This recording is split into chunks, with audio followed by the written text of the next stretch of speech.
So welcome back to our Better Your Life channel. In today's video, we will explore the difference between worry, stress and anxiety and how to recognise when worry and stress are crossing the line. Now please do stick around to the end of this video as we will also cover 5 practical strategies that you can practice at home that can ease excessive worry, stress and anxiety and bring calm back into your life. So let's start by understanding what worry is. Now, worry is a cognitive, as in a thinking state of concern about a past or future event where we dwell on problems or negative outcomes. Worry is characterised by feelings of unease and apprehension, and whilst a mild amount of worry can be useful for problem solving and preparation, excessive or constant worry can be distressing and interfere with daily life. So you may be wondering, how does worry differ from stress? Now, stress is our body's natural response to specific short-term pressures. It often stems from external events such as work deadlines, family responsibilities, and financial concerns. A specific stressor usually triggers the feeling of stress. And when we are stressed, our bodies release hormones such as adrenaline and cortisol. These hormones can help us focus on the task at hand, and they can prepare us to face the challenges in life. Now, stress in the short term can benefit us. However, signs of excessive stress can include things like feeling tense, irritable, or on edge for extended periods. It can include racing thoughts about specific situations, perhaps headaches, muscle tension, or fatigue, and trouble switching off after a busy day. Now, stress is usually linked to a clear cause and it tends to ease once the challenge has passed or been resolved. Now, both stress and worry are thought processes that typically subscribe once the situation is resolved. They become excessive when the intensity of the thoughts no longer matches the situation or the challenge, and when they linger long after the stressor has gone. Prolonged worry and stress can lead to anxiety. Anxiety is a more intense and encompassing experience that includes cognitive, physical, and emotional symptoms. In contrast to worry and stress, anxiety often persists even when the trigger is removed, and it can significantly disrupt daily functioning. Our clients often reach out to us due to signs of anxiety that include things like constant what-if thoughts, even about the small things. They have non-stop worry and intrusive thoughts that feel uncontrollable, no matter how much they try to stop them. They constantly question themselves and doubt what they are capable of doing or achieving. And they have physical symptoms such as a racing heart, dizziness, nausea, or trembling. And they often feel restless or unable to relax, even in calm situations, and they have trouble concentrating or making decisions because of feeling overwhelmed. Now, their anxiety is often having an impact in multiple areas of their lives. Now, they can feel that something is wrong with them or that they are broken in some way. However, the truth is that anxiety is evolutionary, and it is our body's natural response to fear or danger. We may perceive something to be dangerous even when there is no physical danger. And this is because our bodies and minds don't always know the difference between what is a perceived or imagined danger versus what is a real danger. So when we feel anxious or our autonomic nervous system switches from our parasympathetic nervous system, that's our restorative rest and digest mode, to our sympathetic nervous system, which you may know more as the fight and flight mode. Now, when our fight and flight mode is activated, we are more likely to try our best to avoid doing what scares us, and this can result in us believing that the fear is actually real. So here are some helpful distinctions between worry and stress versus anxiety. So worry is linked to a specific event or situation, whereas anxiety is often unrelated to any clear cause. Worry eases when the problem is solved, whereas anxiety lingers even after the stressor has gone. Worry can motivate us to act or find solutions, whereas anxiety keeps us stuck in the what if cycles. Worry causes physical tension. It may come and go, whereas physical symptoms with anxiety can linger long past the event and they can become constant. And worry usually is short term, whereas anxiety is persistent for weeks, months, or even years. So if you notice that your worry or stress is constant, it's disproportionate to the situation you are facing, or is interfering with your sleep, your work, or your relationships, it is likely to be anxiety. So if you struggle with anxiety on a regular basis, you may also wish to have a look over in the description at the end of this video, so you can check out some of our free resources. If you're not sure where to start, because there's quite a few of them, I would recommend the Anxious Thoughts Diary. Now this workbook comes with full instructions, as do all the workbooks, so you can get started straight away. Some people are prone to anxiety more than others. Now everyone experiences worry and stress, but not everyone develops a chronic anxiety disorder.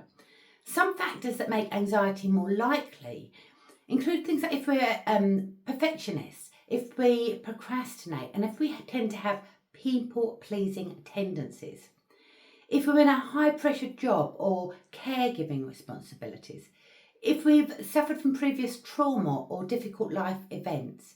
Perhaps we lack boundaries with work or relationships, and a lack of stress-relieving activities such as sport or exercise, spending time in nature, or even mindfulness. Now, it's essential to pay attention to your mind and body. If worry or stress or anxiety is present most days and feels uncontrollable, your body feels constantly on edge, restless, tense, or exhausted.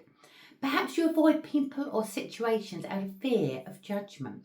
And sleep is frequently disrupted and your relationships are being impacted. Now, reaching out for help isn't a sign of weakness. It's a step towards taking back control and reclaiming your calm. So before we talk about the 5 practical tools to ease excessive worry, stress and anxiety, you may be wondering, who am I and how am I qualified to help you?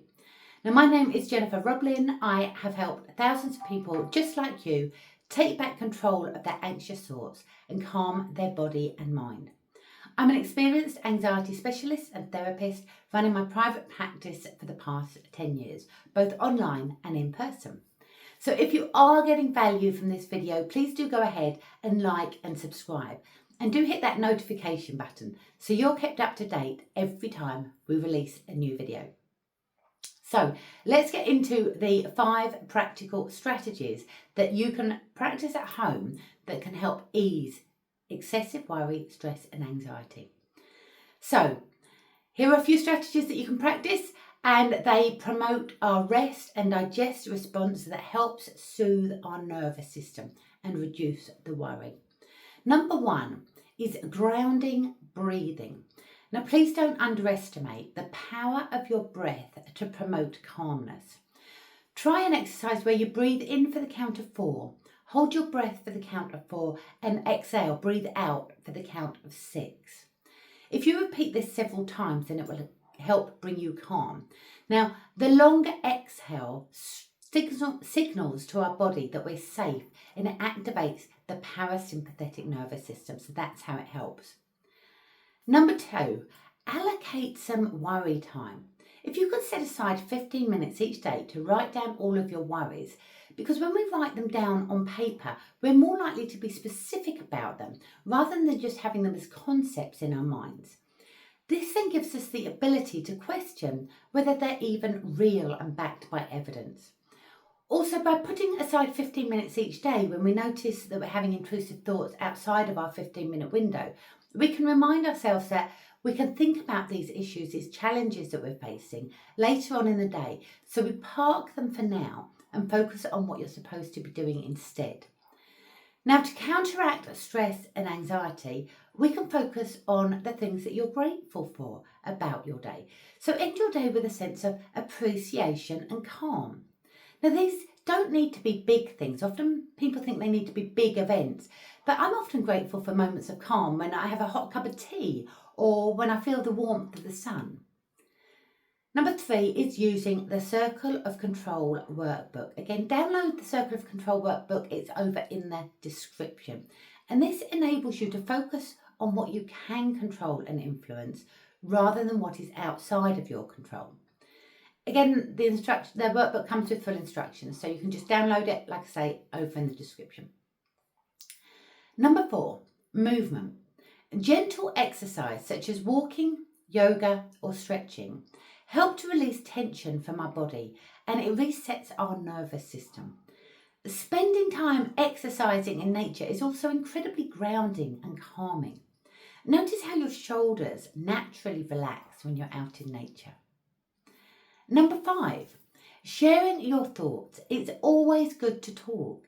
Talking through your worries with someone who's supportive and trustworthy can really help to break that cycle of carrying the thoughts and the worries on your own. Sharing thoughts and feelings with others can also reduce the feelings of isolation, and it can allow us to gain a new perspective and provide the physiological benefits of social connection. Worry and stress will come and go. It is inevitable in the world that we live in, but we don't have to live with the relentless anxiety. Recognising the difference between everyday worry, stress and anxiety is the first step. Now, the next step is learning how to manage the physical and emotional impact so you can live with more ease, clarity and confidence. At Better Your Life, we specialise in helping people calm their nervous system, reduce anxiety and regain control again. So let's take this first step together. If anxiety is affecting your mood, your sleep, your thoughts, your relationship, it's time to take it seriously. At Better Your Life, we've helped thousands of clients reclaim calm from anxiety, and we're here for you too, either online or in person. Now, many traditional approaches treat anxiety in isolation, but your body is constantly communicating with you. It's telling you what's wrong. Working with somebody who understands anxiety and the nervous system can really help to heal in a more lasting way. Now, you don't have to face any type of anxiety alone. Many people find themselves trapped in cycles of worry, panic and exhaustion that seem impossible to break free from. Working with an anxiety specialist isn't just about talking through your challenges. It's also about discovering the specific triggers that send your nervous system into overdrive. It's about learning proven techniques to restore calm, and it's about gaining the fundamental tools to reshape both your mind and your body. So now is the right time to take back control. At Better Your Life, we don't just treat symptoms, we work with you to understand what's behind them. We want you to be able to understand what the signals are that your body is trying to tell you. Remember, taking care of your mental well-being is an essential part of your overall well-being. When anxiety is left unresolved, it can spiral out of control and have an impact on our relationships, work and family life. But it doesn't have to be this way. With the right tools and support, you can take back control. So if you found this video helpful, please do give it a thumbs up and subscribe for more content on anxiety and our mental well-being.